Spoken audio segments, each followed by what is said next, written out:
what, if any, complications are associated with these tests. So screening actually means that in a population who is probably a high risk or apparently a normal looking population, and we want to detect any disease or any problem in them. So we do certain tests in those people, trying to pick up any particular disease for which we are screening them. Like, for example, I don't know, there's a population which is high risk for tuberculosis. So you do a screen test for tuberculosis to pick up all those cases who are testing positive for that test.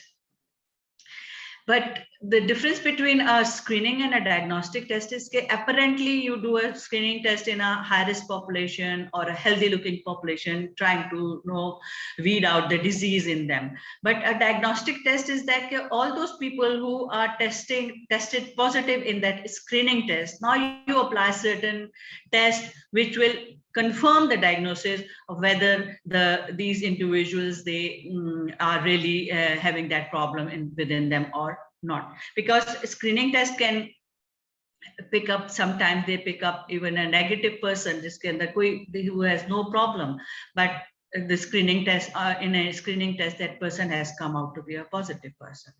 So after then you apply a diagnostic test, and you sort of take out the true positive cases who are having some problems within them. And then obviously once you diagnose them that yes, this individual has some problem, you can easily make out a treatment plan for that person. So it's just a comparison between the screening test and a diagnostic test. So what is the purpose of a screening test? That is, we want to detect some potential disease present in that particular area or in that particular population. And the purpose of diagnostic test is that we then establish that yes, those people who have picked up from that screening test, whether they have a disease or they don't have a disease. Target population usually asymptomatic large population होती है, or but those who are at risk of having a disease. But in the case of a diagnostic test, symptomatic individuals, either you do it test on them to find diagnose a disease in them, or those people who are although they are they are asymptomatic, but they have tested positive during a screening test. Usually जो आपके screening test होते हैं, they are simple, low cost tests which can the patient easily accepts them. But of course, when you are trying to establish a proper diagnosis, you want to confirm your testing, then those tests are definitely expensive. But again, they are justifiable if the person is at risk of having a disease. Generally, in a positive test, we look for a high sensitivity in a screening test. They should be highly sensitive so that they pick up the suspected individuals. But in the diagnostic test should be very specific. Their specificity should be very, very high for a diagnostic test to be of any value. Obviously, the screening tests, they are cheap and easily available, while the diagnostic tests are definitely expensive to do. So what is the purpose of doing a prenatal screening test? We want to identify all those fetuses who are at risk of some serious problem, like structural problem, or genetic problem present in that fetus, or there is a metabolic problem going on, or there is some problem within their blood system, abnormality. So we want to pick up all those fetuses by applying those screening tests, and then later on, all those fetuses which have turned to be screened positive. Then after proper counseling of their parents and all, we go ahead and do a diagnostic test on them to confirm our diagnosis. So what is the advantage of doing a screening test, and why do we want to do it? Now, important thing is that, you see, once you do a screening test and then you try to diagnose it, the perinatal mortality associated with it, that is reduced. And then again, if we find some abnormality in the fetus, then it is easy to counsel the parents to bring it to their knowledge that the problem with the baby, what is the prognosis of that disease which is present in the baby, how the baby is going, will the baby will be able to survive that disease or not. So they have to make a informed choice whether they want to continue with this pregnancy or not. And so also they have they have time period in which they can plan for the treatment if it is available. If they are living in a area where proper high sort of tertiary care centers are not available, and they can move into a better area, a better city where the treatment for that particular problem is available.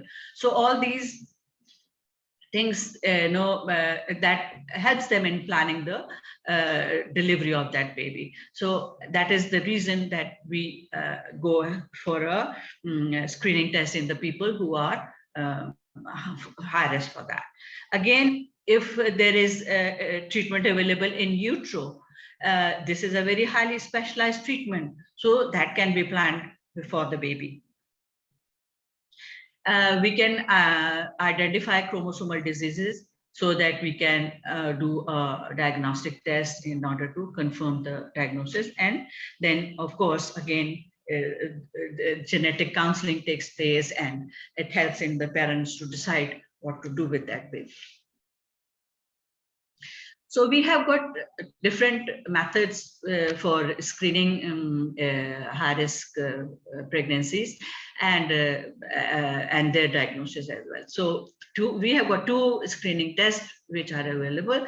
One is a biochemical test, and the other are ultrasound screening tests. So these two tests are employed at certain definitive gestation of the pregnancy to screen out the high-risk pregnancies. And then once we have made that those tests, and depending upon the reports of those tests, we go ahead and do a diagnostic, invasive diagnostic tests. Since the diagnostic tests are all invasive, so we have to be sort of pretty sure that our screening test should be sensitive in picking up the true positive cases.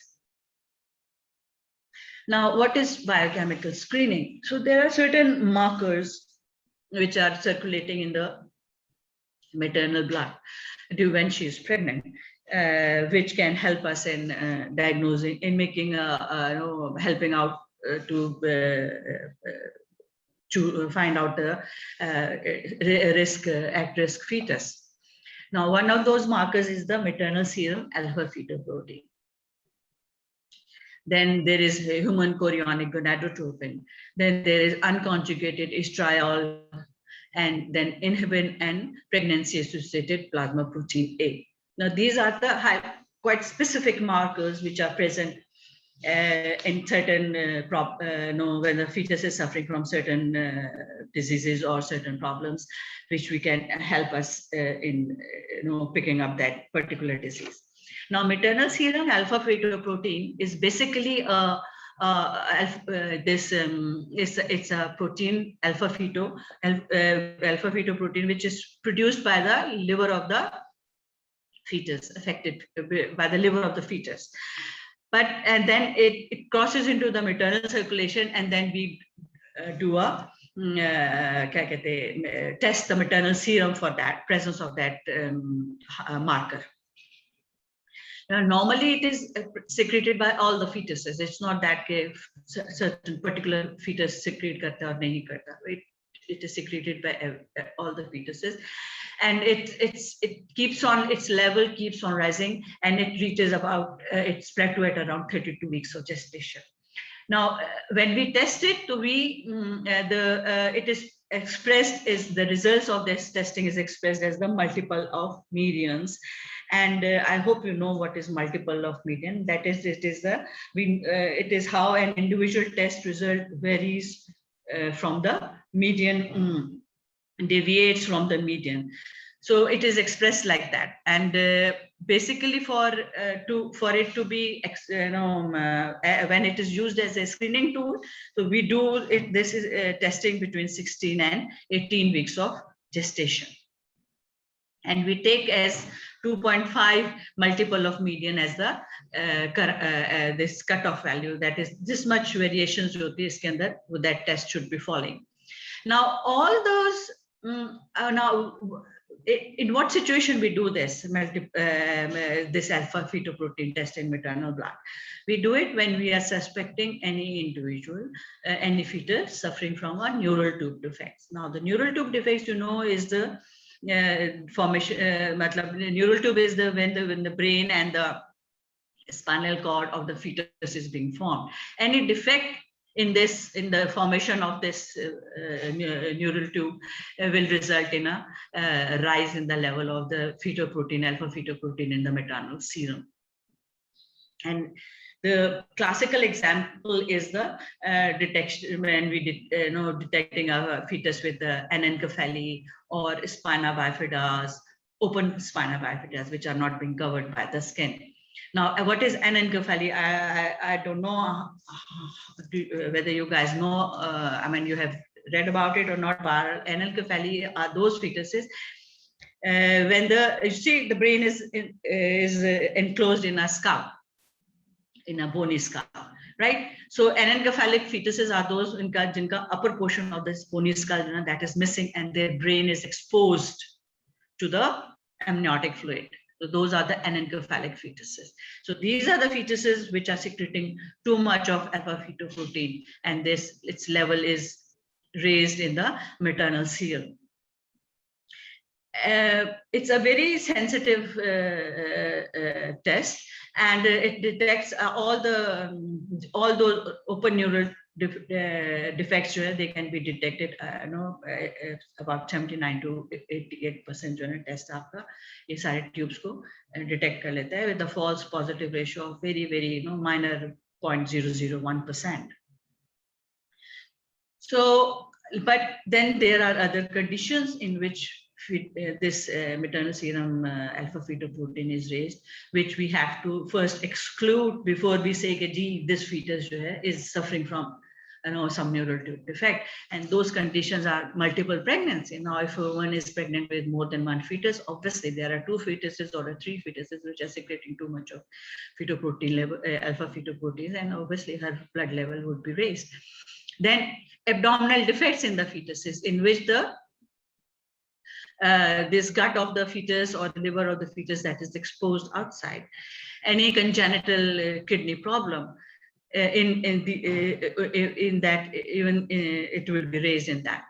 But then there are certain chromosomal abnormalities in which the levels of the fetoproteins are lower in the maternal blood. That is trisomy, Down syndrome, 21 trisomy, or Edwards syndrome. Then again, a woman who is suffering from this insulin-dependent diabetes, she will have a low levels of fetoprotein. Or since it is done between a particular gestational age, so if we have not calculated the gestational age correctly, the levels would be variable, and in an obese woman. So now, but this test now over the years for use of using this test as a screening test for this neural tube defects, now we have almost abandoned it. Why? Reason being, we have got now very good ultrasounds, very, very highly specialized ultrasound with very good their detection rate and all that, they can detect when the woman goes for her ultrasound screening, they can easily detect a neural tube defect there and give us a clear, a non-invasive 100% positive result with an ultrasound. Then the other disease in which we are interested in doing alpha-fetoprotein is, as I said, chromosomal abnormality. And the commonest which we see is the Down syndrome, that is trisomy 21. Now, trisomy 21, although it is a maternal age ke saath ye related, as the maternal age advances, the chances of having a trisomy fetus that increases. And there are other factors as well, that if a woman has a sibling which is, oh yes, I forgot. Now, all those who are present, please raise your hands, so that your attendance can be marked, because that's what the medical colleges told me. So guys, please raise your hands. Now we see, you can see on the screen that under 25 years of age, a woman has only 1 in 1500 chances of having a trisomy baby. But if she's around 40 or beyond 40 years of age, the chances of having a trisomy fetus increases to 1 in 100. So, we need to, elderly females when they are expecting a fetus, baby, then we need to screen them for trisomy as well. So, but other than that, if we don't screen them only with the alpha-fetoprotein, there are 3 other hormones which are also used in detecting it, and that is human chorionic gonadotropin, unconjugated estriol, inhibin A, and PAP. They are a mixture of these hormones. We do a different, we screen them at certain period of gestation, and then we make a sort of a diagnosis for that.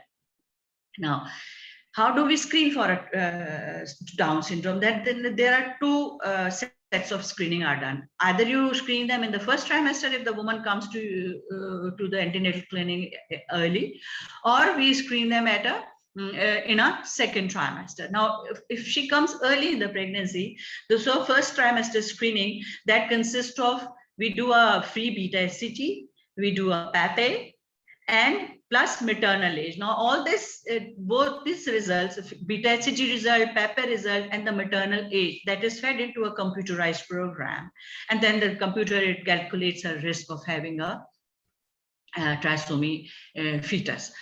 Now, with these 2 tests, the detection rate is around 62%, but the false positive rate is quite high. It's about 5%. Now, if we add nuchal translucency, now this is an ultrasound in which we check of the thickness of a fold present at the back of the below the occiput of the fetus, back of the neck.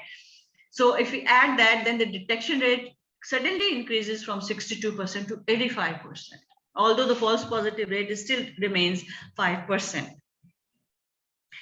So what we do is that around 18 to 14 weeks of pregnancy, we ask the females to have this nuchal translucency test along with the beta HCG and PAP to screen out the trisomy 21. Now, if a woman comes to us at a later stage, she's past her first trimester, then this is what the test we do at her to detect trisomy 21, and that is a triple test. Triple test. That is alpha-fetoprotein, human chorionic gonadotropin, and estradiol, unconjugated estradiol 3. We do this at this point in time, and if we have a laboratory has a testing facility for doing an inhibin as well, so this is a more specific test for detecting trisomy 21. So when we add a marker, quadruple test की जो positivity है ना, screening test की sensitivity is 76%, which is quite good. So we can detect that will help us in making a counseling, having a counseling session with the parents and asking them for counseling them in this regard.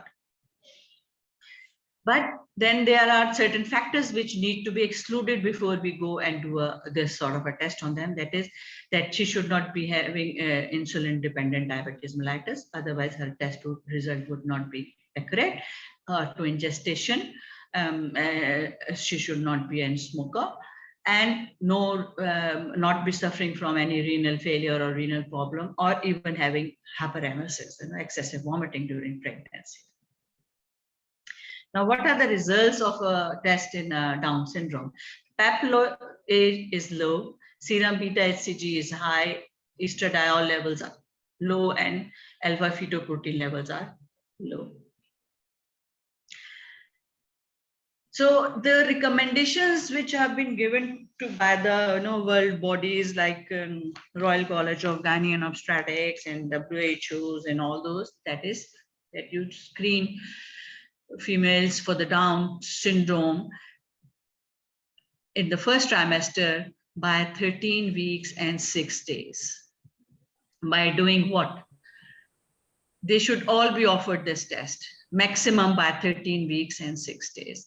That is, अगर इससे कम as के अंदर आपके पास आ रही हैं, तो between 11 to 13 weeks, तो आप उनको नुकल translucency, beta HCG or PAPE offer करेंगे. This is a triple test which we are going to offer them to get it done before 13 weeks and 6 days. That is before she hits 14 weeks of pregnancy.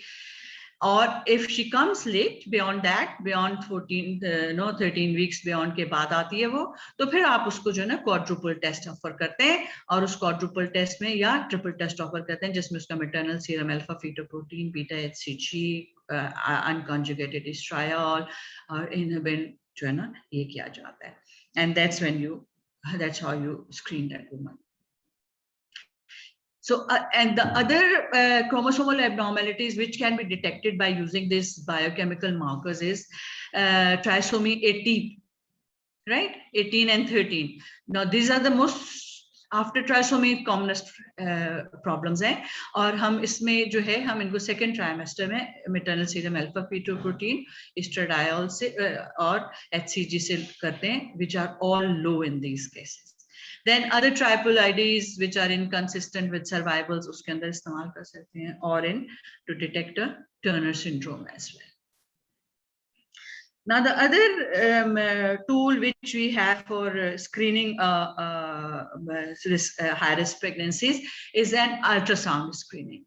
Now ultrasound screening which will help us in detecting major structural abnormalities in the fetus, but 100% ये भी नहीं करता, और आपको उसमें जो आपकी जो chromosomal abnormalities होती हैं वो तो ये detect obviously ultrasound नहीं कर सकता. It can help you in detecting only the structural abnormalities. But yes, ultrasound can pick up certain soft markers like echogenic foci in the heart or echogenic foci in the intestines and all that, which can which are called the soft markers for underlying chromosomal abnormalities in the fetus.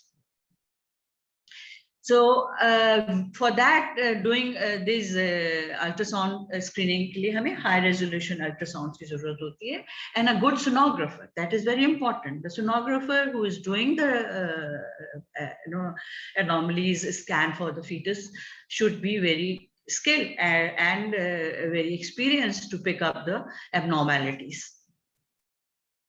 And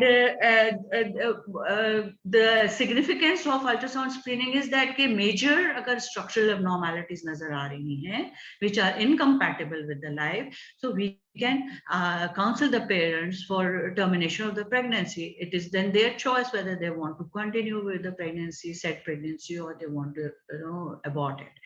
So that again helps us in the decrease in the perinatal mortality rate as well. Also, obviously, ultrasound helps us in determining what is the gestation age of the fetus, what are how many number of pregnancies, the viabilities, and all that. So once you do that, आप उसके बाद फिर उसको screening test के लिए करते हैं. Now, in which are the population or which females needs to be screened for this, some structural abnormalities? All those females who have got type 1 diabetes and which was uncontrolled, which their hemoglobin A1Cs were very high at the time, were more than 8 when they conceived their pregnancies, because on uncontrolled diabetes की जो pregnancies होती हैं, they are at very high risk of developing structural abnormalities, of the heart, of the limbs, etc. Females who are on anticonvulsants, these anticonvulsants, they are pretty notorious for causing structural abnormalities. Females who are on warfarin, this is anticoagulant, blood thinner. These are those females who have got who have had some heart surgeries, or those who have had some vascular thrombosis. They are put on warfarin. Or all those females who have a positive history, that is, their family has had congenital abnormalities, so they need to be screened. But again, having said that, as I said, only 2 to 3% of abnormalities are detected through ultrasound screening, and 95% abnormalities occur with no risk factor. There is no risk factor in a woman, and suddenly she has a fetus which has got some problem. So what we do is that at around 18 to 20 weeks of gestation, generally we screen all females for fetal anomalies. That is a fetal anomaly scan that is prescribed to them to get it done. Now, this is what we do. Ask them to do a scan between 18 to 22 weeks. And that scan would check for the viability, number of fetuses, amount of fluid, and the location of the placenta. And then the sonographer would section by section each individual structure का examine करता है, longitudinally भी and transversely. वो fetal head से शुरू करते हैं, and then they do a fetal head का सारा देखेंगे. Then they go down to the thoracic region. They look for in the chest, they will look for the heart, for the lungs. Then below thoracic, in the abdomen, उसके जो abdominal structures जो हैं, stomach bubble है कि नहीं है, intestines कैसे हैं, both the kidneys are located and screened, and the bladder of the fetus, that is looked at and screened. And after doing this central part of the body, they go into the extremities of the fetus, that is the legs and the arms. And in every extremity, they look for 3 bones, 1 upper bone and 2 lower portion bones. So this say they do the screening, and obviously they have the criteria along which they measure the bones, and they find out कि भाई ये adequate for the gestation है कि नहीं है, या short है, या something of that sort. Now, once we have done those screening tests and those fetuses, all those fetuses who have turned out to be screening positive, after adequate proper counseling of their parents, we advise them to go ahead for these diagnostic tests. Now, all these diagnostic tests, obviously, they carry a risk for the fetus, that the pregnancy may get lost, because of the test, because of the trauma. So, आपने जो parents agree करते हैं, only then those parents they undergo to this diagnostic test. Otherwise, if the parents are not willing for a diagnostic test, then nobody can force them to do it.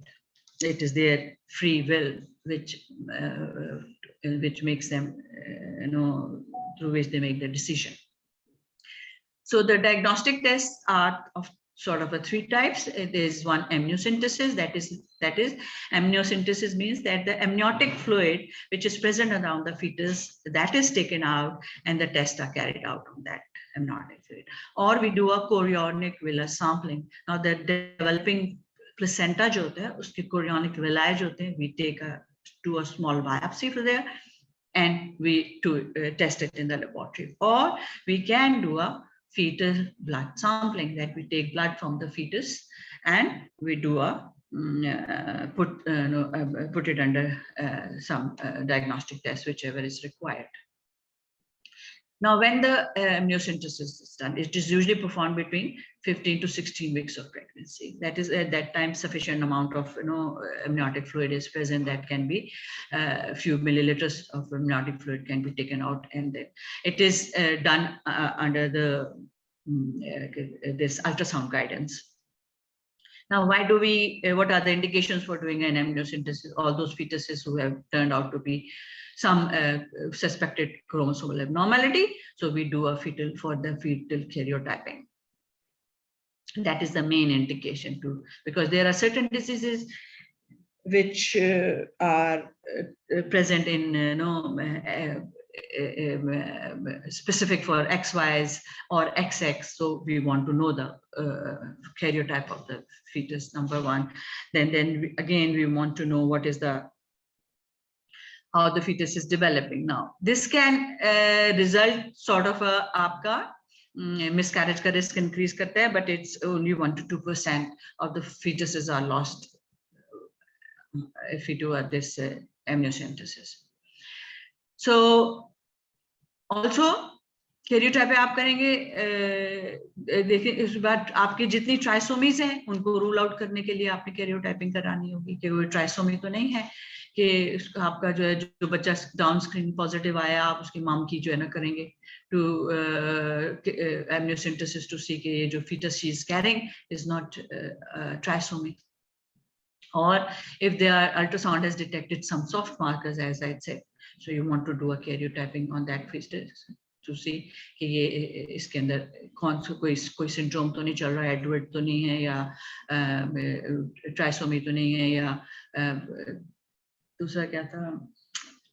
Then all those if a woman is having any previous history of any chromosomal abnormality, उसने कोई fetus उसका अपने family के अंदर कोई ऐसा है या उसके अपना sibling ऐसा था या उसका previous बच्चा कोई chromosomal abnormality के लिए था, तो then you need to do it. Disadvantage of doing it है कि आपको result आने में काफी time लग जाता है, 2 to 3 weeks लगते हैं for doing a karyotype. So हुआ क्या है कि over the years molecular genetics में उन्होंने एक और टेस्ट कर दिया. आपने आजकल सुन रहे हैं सारे PCR कर रहे हैं, PCR कर रहे हैं. PCR क्या कर रहे हैं, उसी से जो है ना आपका जो है फौरन तौर पे जो है you get a result within few hours. So there were 2 tests were developed. एक तो fish test develop हुआ और एक PCR develop हुआ. And they give you result within 24 to 48 hours. So आप अगर इससे क्या होता है कि इससे पेरेंट्स की एंजाइटी जो होती है ना उसके अंदर बहुत फर्क पड़ता है कि नहीं तो आप 3 weeks तक जो ना आप एंशियस बैठे हुए हैं, पता नहीं क्या रिजल्ट आ रहा है, क्या रिजल्ट आ रहा है. Now you get your result within 24 to 48 hours, and that helps you in making a informed decision as well. So this is how amniocentesis is done. You see, ये ultrasound का probe है. ये after cleaning and dripping it proper sterilization. Ultrasound से आपको जो है वो आपको एक amniotic जो pocket है वो आपको detect करके देता है कि कहाँ पर अच्छी एक deep सी pocket है जिसके अंदर, और फिर वो placenta की position को भी rule out करता है कि यहाँ से placenta नहीं है, आप यहाँ से आराम से जा सकते हैं. So you put a syringe in, long needle होती है syringe की typical, और उससे आप अंदर जाके आप few cc's of amniotic fluid ले लेते हैं for your testing. Now chorionic villus sampling is almost the same procedure, but it is done. What we do is that we take the chorionic villus from, and this is very, I mean, this is more specific sort of a thing, because आप इससे जो ना clearly आपके सारे chromosomes जो abnormalities जो हैं, या आपकी जो वो हैं क्या कहते हैं, वो detect हो जाती हैं. और ये इसके लिए आप you can do transabdominally और transvaginal, दोनों तरह से हो सकता है. Transcervical इसलिए करना पड़ जाता है at time कि अगर placenta जो है वो posteriorly develop हो रहा है, तो आप फिर सामने से जो है ना एब्डोमेन के थ्रू नहीं जा सकेंगे उसे, तो you need to go through vagina और सर्वाइकल के थ्रू जाते हैं, और ये as early as 10 weeks of gestation पे भी परफॉर्म किया जा सकता है. इसमें व्हाट आर द इंडिकेशंस कि when we need a large amount of DNA for making a diagnosis. So आप सारी वही चीजें जो आप एमनियोसिंथेसिस से कर रहे हैं, नो अपनी ट्राइसोमीज हैं, अपने कैरियोटाइपिंग्स हैं, वो आप सारी जो है ना कोरियोनिक विलस सैंपलिंग से जो है ना इजीली कर सकते हैं. एडवांटेजेस क्या है, वही कि अर्ली डायग्नोसिस हो जाती है, 10 वीक तक में आपको मिल जाती है, अर्ली रैपिड है, आपको फौरी तौर पर उसका रिजल्ट भी मिल जाता है. और फिर इतने around with in first trimester अगर आपने कोई एबनॉर्मेलिटी ऐसे डिटेक्ट कर ली है, तो then the parents they have no sort of ample time to decide whether they want to continue with this pregnancy or to terminate it. Complication again with fetal loss is 1 to 2% होता है, and it thinking that कि जी chorionic villus sampling करने से कोई fetus को limb defect होगा or something होगा, that is not true, and we can easily do it and make our results. So this is how the this chorionic villus sampling is done. That this is the developing placenta. ये विलाइज हैं इसके सारे. आप large needle के साथ ultrasound guided आप जाते हैं और जाके यहाँ से छक करके बायोप्सी लेके और बाहर आ जाते हैं. नाउ फीटल ब्लड सैंपलिंग हम कब करते हैं कि एक तो लेट हो रही है, फीटस आया है, मतलब फीमेल ने रिपोर्ट किया, नंबर 1. तो सबसे इंपॉर्टेंट बात है कि अगर आप उसके अंदर कोई हिमेटोलॉजिकल जो है ना प्रॉब्लम सस्पेक्ट कर रहे हैं, hematological problem like आप सस्पेक्ट करें उसको एनीमिया हो रहा है फीटस को because of some RH incompatibility going on, या थ्रोम्बोसाइटोपेनिया हो रहा है, या फिर फीटस को जो है ना कोई और ब्लड की कंडीशन आप सस्पेक्टेड है, तो आप उसका जो है ना इजीली कर सकते हैं. और ये आपका कैरियोटाइपिंग के लिए भी बड़ी आसानी है कि आपने ब्लड लिया, और उसमें करना क्या होता है कि आपने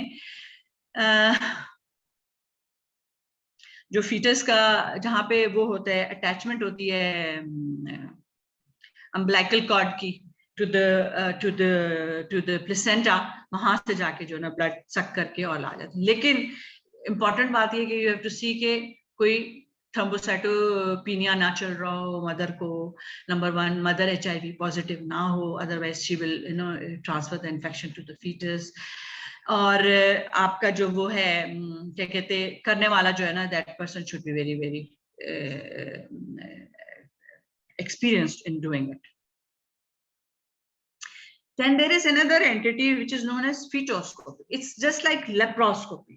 Laparoscopy में क्या करते हैं, we make a small incision in the abdomen of a person and we put in a laparoscope, and through a camera we see the whatever we want to see within the abdomen of the person.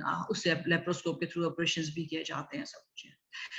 Fetoscopy is the same thing. It's a small laparoscope for examining the fetus. और आप यही कहते हैं कि pregnant female के abdomen के साथ uterus में से गुजरते हुए you go into within the uterus and you directly visualize the fetus, और आप उसको देखते हैं. अगर कोई cross congenital abnormality है आपको नजर आ जाती है, या अगर आपने उसके कोई muscles का कोई biopsy लेनी है, उसकी स्किन से कोई बायोप्सी लेनी है, तो ये आप उसकी डायरेक्टली वहां से जो ना that can be done. But this is not done in Pakistan. It's done only in most in the western countries because you need very very highly specialized centers for doing it.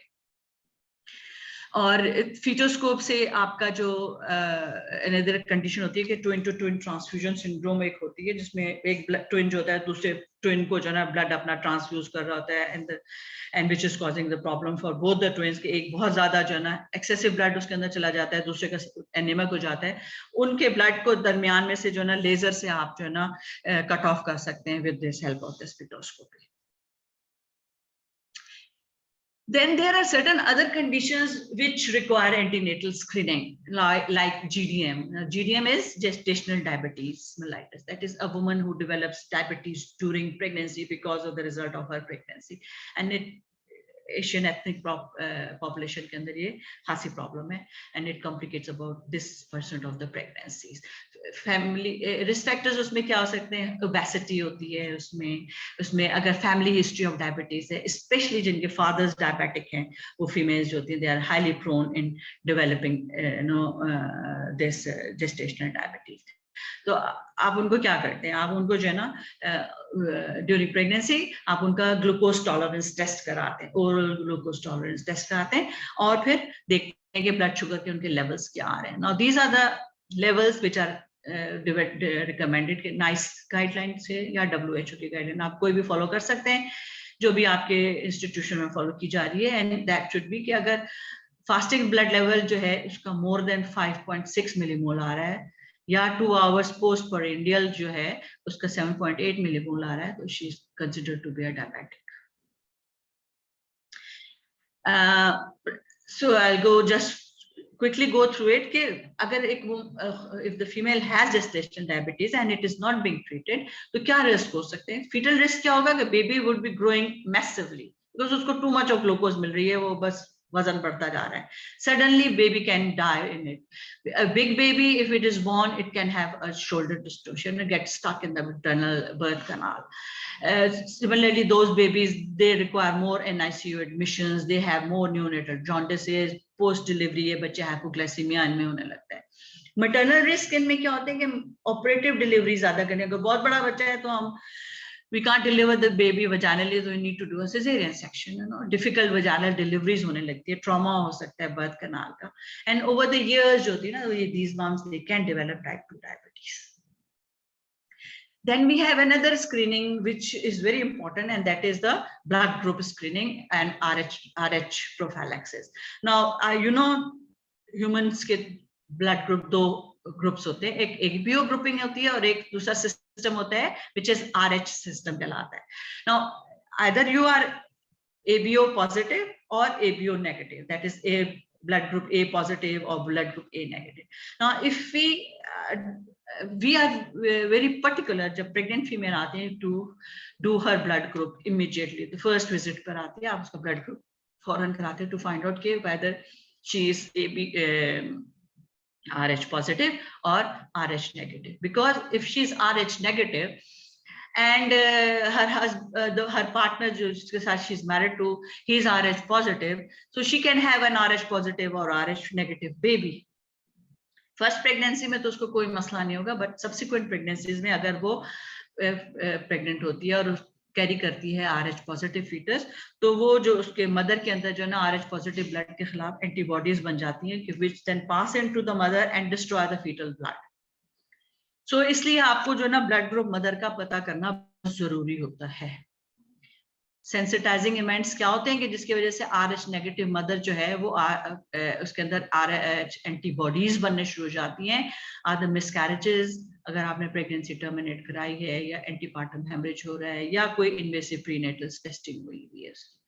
तो आप कैसे prevent करते हैं? जब वो foetus जब पैदा हो जाता है, बच्चा जब पैदा हो जाता है, तो विद इन इमीडिएटली उस बच्चे का जो है ना ब्लड टेस्ट किया जाता है, कॉर्ड ब्लड, और डिपेंडिंग ऑन अगर वो बच्चा RH पॉजिटिव है तो मम को एक हम इम्यूनोग्लोबुलिन का इंजेक्शन लगा देते हैं intramuscular to prevent getting sensitised.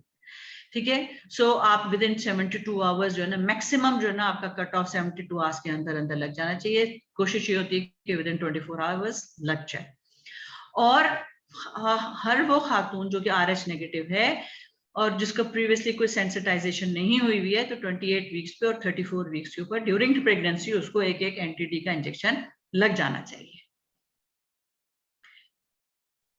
Then there is another entity that is group B streptococcus. Now ये हम क्यों करते हैं? ये हम इसलिए करते हैं कि ये ग्रुप बी जो है ना, ये स्ट्रेप्टोकोकस बेसिकली तो वजाना के अंदर कमेंसल के तौर पे मौजूद होता है, लेकिन अगर किसी खातून को से ये ट्रांसफर हो जाए बच्चे के अंदर ड्यूरिंग डिलीवरी, तो बच्चे के अंदर सेप्सिस कर देता है, एंड दैट फीटस जो होता है ना, वो उसको एनआईसीयू एडमिशन और you know even the death can occur to that baby. So आप जो है ना फीमेल्स को इसको जो है स्क्रीन कर लेते हैं, स्पेशली वो फीमेल्स जो आपके पास वजाइनल डिस्चार्जेस के साथ जो है ना कंप्लेन कर रही होती है प्रेगनेंसी के दौरान. Please always do a high vaginal swab and get it tested for GPS. Pakistan में ऐसी कोई रिकमेंडेशन नहीं है कि हम हर वक्त कर रहे होते हैं, सिर्फ हम जो कंप्लेन कर रही होती है खातून उसी को करते हैं. यूके में भी कोई रिकमेंडेशन नहीं है कि हर खातून प्रेग्नेंट का किया जाए, लेकिन यूएसए में जो है ना यूनिवर्सल स्क्रीनिंग की जाती है. हर प्रेग्नेंट खातून की जो ना आप जीपीएस स्क्रीनिंग करते हैं. उसकी करने की वजह क्या होती है कि जिस वक्त अगर वो पॉजिटिव आ रही है जीपीएस, तो क्या कर रहे हैं हम उसको अगर प्रोलॉन्ग रप्चर ऑफ मेम्ब्रेन्स के साथ है मोर देन 88 आवर्स, तो आप उसको एंटीबायोटिक का प्रोफाइलैक्सिस देते हैं, या बच्चा उसको 37 वीक से जो है ना कम पे पैदा हो रहा है यूके. तो ये सारी कंडीशंस हैं जिसके अंदर आप उसको जो है ना एंटीबायोटिक देंगे फीमेल को to in order to prevent